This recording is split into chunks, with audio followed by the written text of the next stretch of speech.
It's Valentine's Day 2013, and they're selling a lot of roses and they're selling a lot of candy. But I want to talk about love from a Jewish perspective, what it really means. First of all, the Hebrew word, Ahava, Aleph, Hey, Bet, is based on the root of a word which means to offer or to give. And that makes a lot of sense when you're thinking about what love really is. You know, the Hebrew word traditionally for giving is natan, nun, taf, nun. And it's interesting to note that it's spelled either backwards or frontwards the same way, which means that the giving has to be mutual and it has to be heartfelt. You know, the Torah says that you love your neighbor as yourself.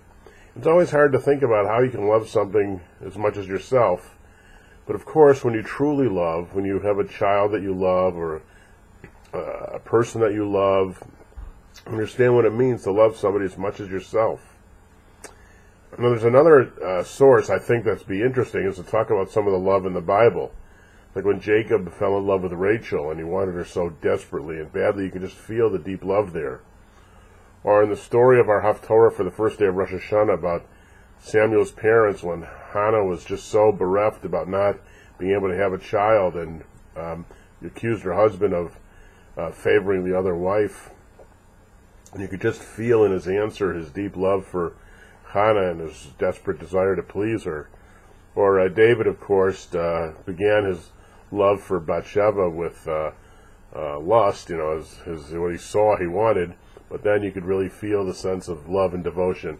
And even in the Purim story, when you have this craziness at the beginning of the story with Achashverosh banishing Vashti, but then you could really feel like you fell in love with Esther, would do anything for her.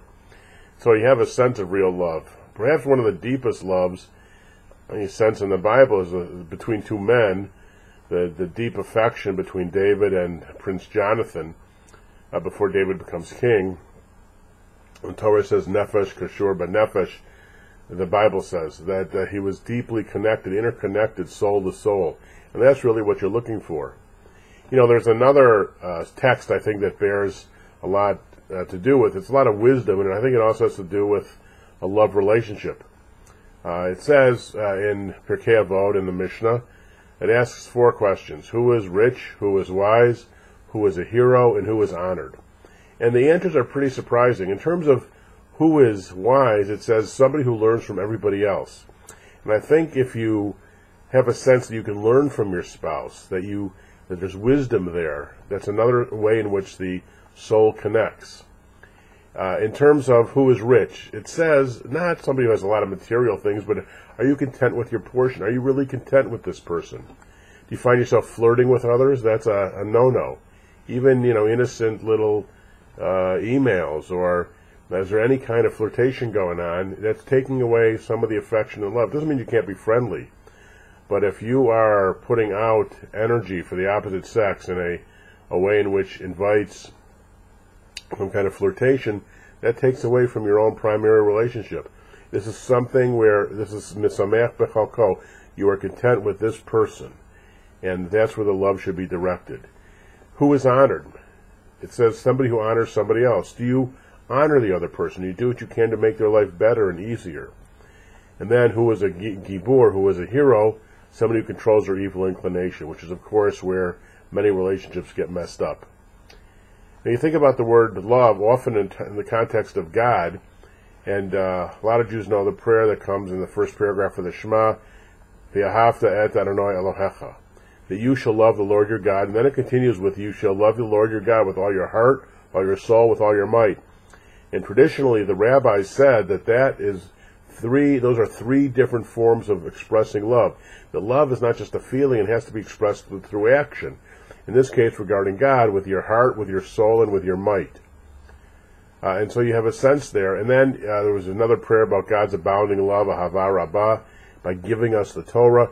The love is an expression of doing things. Do you do things, not just say things, but do things to make the other person feel loved and beloved? So I think there's a lot of wisdom in Jewish tradition here about love, and sometimes people feel who've been married for a while, or relationships, they feel like they're going stale, they don't love the person as much.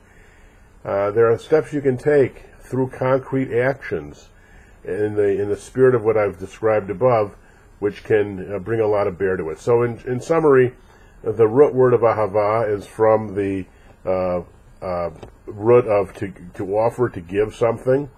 And so it's definitely, it's related to Ahava, which means to nurture or be devoted to. And we talked about the love expressed through the expression who is wise, who is rich, who is hero, and who is honored. And the biblical stories of love, which really existed, of the deep passion between those individuals. So wish everybody a very happy love time. I hope everybody finds their bashert.